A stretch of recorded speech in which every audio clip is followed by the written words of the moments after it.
नमस्कार, सुस्वागतम, वेलकम। मैं निधि शिमाली अपने YouTube चैनल में आप सभी का स्वागत करती हूँ।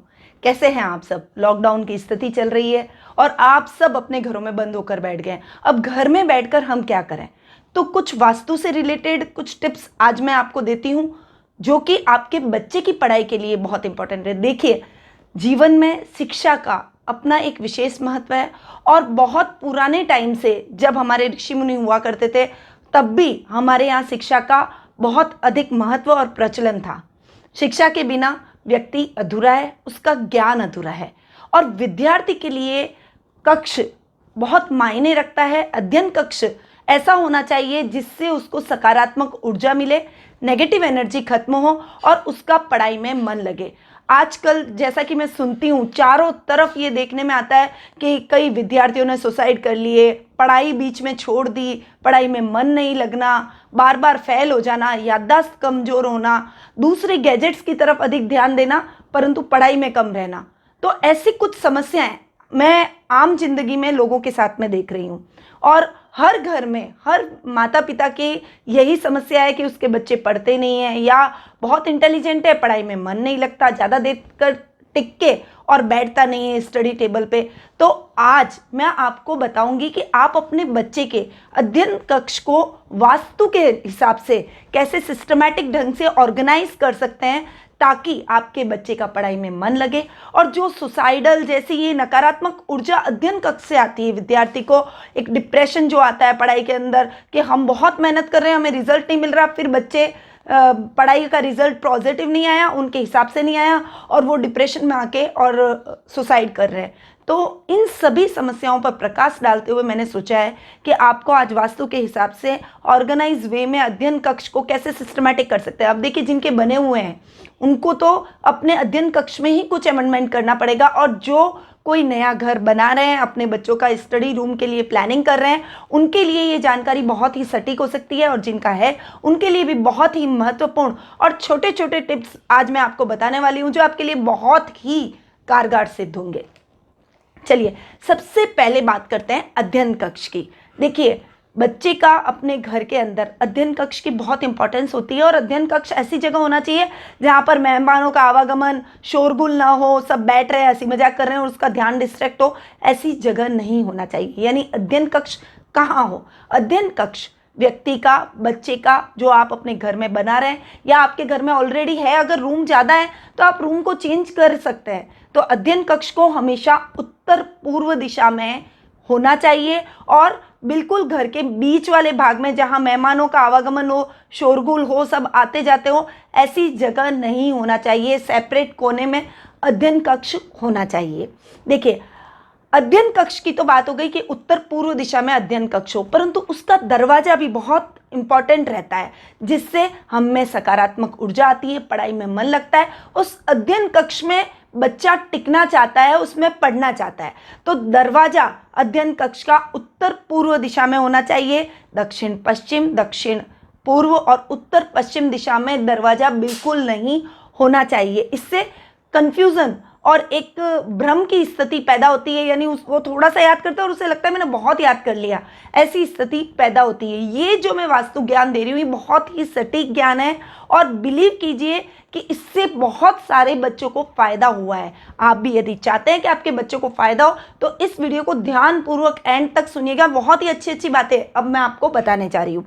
तो अध्ययन कक्ष की बात हो गई, दरवाजे की बात हो गई। अब हम बात करते हैं मेज की। जो बच्चा पढ़ता है, जिस मेज पर पढ़ता है, वो मेज सबसे पहले तो चौकोर होनी चाहिए। यदि वो कटी फटी है, आड़ी टेढ़ी है, तिरछी है और यदि वो गोल है तो ऐसी अध्ययन कक्ष की मेज नहीं होनी चाहिए। स्टडी टेबल को हमेशा चौकोर आकार में ही बनाएं बच्चे के लिए, ताकि उसका ध्यान, उसकी कंसंट्रेशन वहाँ बढ़े और वो स्टडी टेबल की तरफ आकर्षित होकर उसी पर बैठकर पढ़ाई करे। एक बात का और आपको ध्यान रखना है कि कभी भी बिस्तर पर बैठकर पढ़ाई नहीं करनी चाहिए। इससे सरस्वती माँ प्रसन्न नहीं होती है और हमारे दिमाग में वो पढ़ाई एक स्थायी रूप से जो हम याद करते हैं वो टिकता नहीं है। इसलिए कभी भी बेड पर बैठकर पढ़ाई न करें। जब भी पढ़ाई करनी है तो आप स्टडी टेबल पर ही बैठकर करें। अब देखिए, स्टडी टेबल की तो मैंने बात कर ली, पर क्या स्टडी टेबल आपकी दीवार से सटी हुई है? नहीं, बिल्कुल भी नहीं होनी चाहिए। इससे भ्रम की स्थिति पैदा होती है, याददाश्त कमजोर होती है, पढ़ाई में मन नहीं लगता है। तो स्टडी टेबल को आप कैसे रखें? स्टडी टेबल दीवार से कम 1/4 फुट यानी 1/4 फुट दूरी दीवार से रहनी चाहिए। इससे सकारात्मक ऊर्जा का प्रवाह होता है और बच्चे की रुचि पढ़ाई में बढ़ती है। कुछ और बातों का ध्यान हमें स्टडी टेबल के टाइम पे रखना है। एक तो जो अपने रूम की लाइट है वो लाइट के जस्ट नीचे स्टडी टेबल नहीं होनी चाहिए। जो अगर स्टडी टेबल पर कोई हम लाइट लैंप रख रहे हैं पढ़ाई के लिए, वो लैंप दक्षिण दिशा में होना चाहिए। स्टडी टेबल के दक्षिण दिशा में रखें और स्टडी टेबल को लाइट के नीचे न रखें, या फिर लाइट की अगर छाया पड़ रही हो उस छाया के नीचे भी नहीं रखना चाहिए। इससे नकारात्मक ऊर्जा आती है।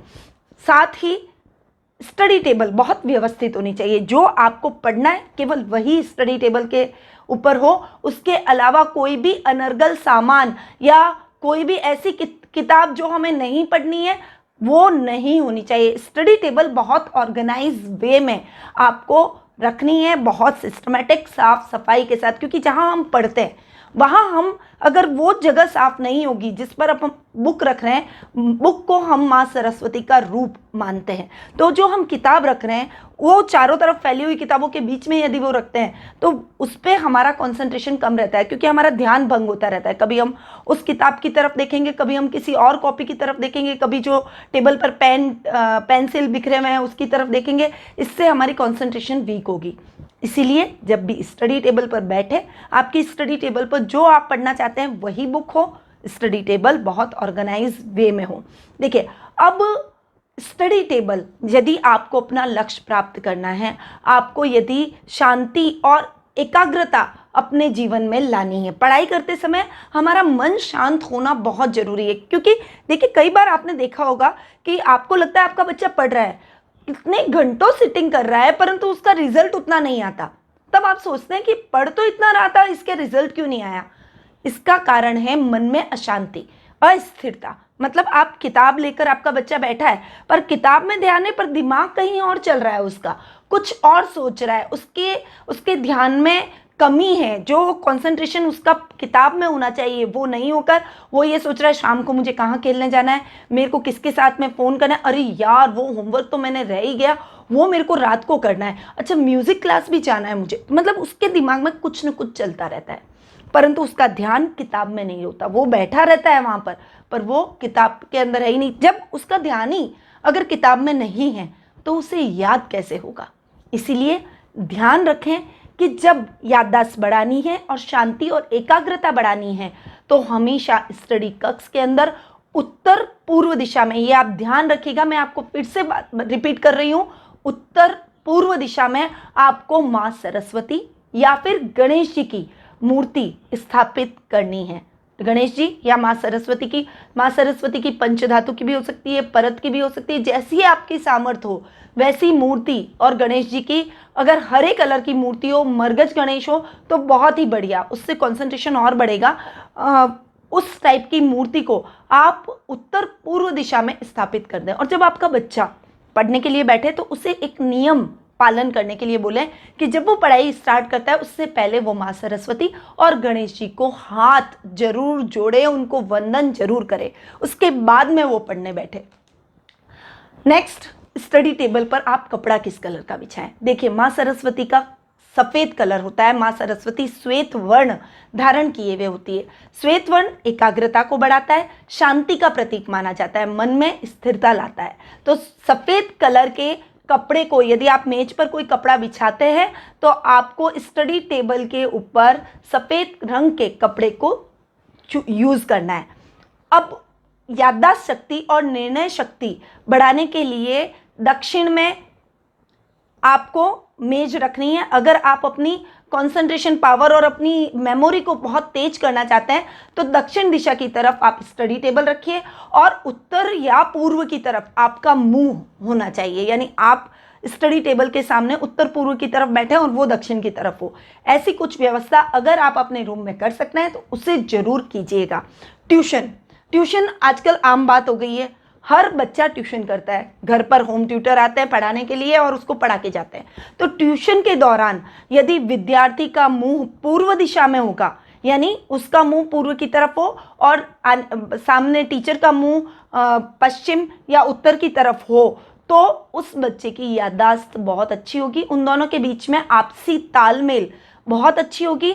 और जो टीचर पढ़ाएगा, क्योंकि ट्यूशन टीचर को हम रखते किस लिए हैं कि आपके बच्चे की पढ़ाई स्कूल के अंदर इतनी प्रॉपर नहीं हो पा रही है, तो हम ट्यूशन टीचर को रखते हैं ताकि उसके कॉन्सेप्ट क्लियर हो जाए। तो कॉन्सेप्ट क्लियर करने के लिए आपको बच्चे का मुंह पूर्व दिशा में और टीचर का मुंह पश्चिम या उत्तर दिशा की तरफ रख के आप उसे पढ़ा सकते हैं। इससे आपसी तालमेल उन दोनों के बीच में बेटर होगा और अंडरस्टैंडिंग अच्छी होगी, तो वो कोई डाउट्स होगा तो वो क्लियरली उससे पूछेगा और उन दोनों के बीच में अंडरस्टैंडिंग अच्छी होगी तो बच्चे की रुचि भी पढ़ाई में बढ़ेगी। अब बात करते हैं रंगों की। देखिए, अध्ययन कक्ष के जो कलर हैं वो कभी भी गहरे कलर के नहीं होने चाहिए। इससे व्यक्ति का मन, जो बच्चा है उसका मन भटकता है, उसका मन एकाग्रचित नहीं रहता, एक नेगेटिव एनर्जी आती है। तो जब भी आपके बच्चे का स्टडी रूम आप बनाएं या फिर ऑलरेडी आपके बच्चे का स्टडी रूम है और उसमें गहरे कलर किए हुए हैं, तो आप उस रंग को बदल दीजिए। हल्का पीला, पीला, गुलाबी, हल्का नीला, क्रीम, वाइट, ऐसे कलर का आपके बच्चे का अध्ययन कक्ष होना चाहिए, यानी इन रंगों से परिपूर्ण होना चाहिए। अब बात करते हैं कर्टेन्स की। कर्टेन्स का कलर यानी पर्दों का कलर कैसा होना चाहिए। देखिए, बच्चे के स्टडी रूम के पर्दों का कलर पीले कलर का हो तो उससे बच्चे को एक अलग ऊर्जा मिलती है, एक सकारात्मक ऊर्जा मिलती है, वो दुगने जोश से पढ़ाई करता है, उसका मन पढ़ाई में लगता है। अब बात करते हैं कि जो स्टडी रूम है उसमें जो हमारी कुछ किताबें ऐसी होती है ना कि जो हम लाइब्रेरी के हिसाब से उन किताबों को इकट्ठा करते जाते हैं, या कुछ फाइलें होती है, कुछ प्रोजेक्ट्स होते हैं जो हमारे रोज काम में नहीं आते, उनको हमेशा दक्षिण या पश्चिम दिशा में ही रखें। इस बात का आपको विशेष ध्यान रखना है कि दक्षिण या फिर पश्चिम दिशा में उन किताबों को रखना है, या फिर आपके स्टडी रूम में कोई लाइब्रेरी हो तो उसे भी दक्षिण पश्चिम दिशा में स्थापित कर दें। इसके अलावा कंप्यूटर और म्यूजिक सिस्टम आपको दक्षिण पूर्व दिशा में रखना चाहिए। और एक बात का आपको विशेष ध्यान रखना है कि बच्चे के रूम में टीवी बिल्कुल भी नहीं होनी चाहिए। अध्ययन कक्ष में यदि आप टीवी रखेंगे तो बच्चे का ध्यान टीवी की तरफ अधिक रहेगा, मनोरंजन में अधिक रहेगा, दूसरे गैजेट्स में अधिक रहेगा बनिस्बत पढ़ाई के। इसलिए इस बात का आपको विशेष ध्यान रखना है कि आपके बच्चे का आप स्टडी रूम बनाते हैं तो उस रूम के अंदर टीवी बिल्कुल भी ना हो। मध्य भाग, जो भी घर का मध्य भाग होता है या फिर स्टडी रूम का मध्य भाग, कोई भी घर का अगर मध्य भाग होता है वो ब्रह्म स्थान माना जाता है। स्टडी रूम का भी मध्य भाग ब्रह्म स्थान के रूप में ही देखा जाता है। आप अपने कमरे का भी, चाहे बेडरूम हो, स्टडी रूम हो, लॉबी हो, बैठक हो, किसी भी तरह का जो रूम का मध्य भाग हो या फिर घर का एकदम सेंटर पॉइंट हो, वहाँ पर ब्रह्म स्थान उसको मानते हैं। वहाँ पर कोई भी सामान न रखें और उसे एकदम साफ सफाई और खाली रखना बेहद ही जरूरी है। कहते हैं ब्रह्म स्थान होता है, वहाँ पर यदि हम कुछ सामान रखते हैं तो एक वास्तु दोष का वो कारण बनता है और नेगेटिव एनर्जी उससे घर में प्रवेश करती है। इसीलिए इस बात का पूरा ध्यान रखें कि आपके बच्चे के स्टडी रूम के मध्य भाग में कोई भी चीज़ न रखी हुई हो। अब देखिए, यदि आप किसी लक्ष्य को फॉलो कर रहे हैं, यानी आपकी ज़िंदगी में कोई एम है, जैसे कोई बड़े बच्चे होते हैं वो अपने करियर की तैयारी करते हैं और उनका एक लक्ष्य होता है, मुझे आईएएस एग्जाम में निकलना है, या मुझे आईपीएस बनना है, या फिर मुझे आरजेएस की परीक्षा में क्लियर होना है। यदि आपने भी कोई ऐसा दृढ़ निश्चय कर रखा है, कोई बड़े बच्चों की बात नहीं है,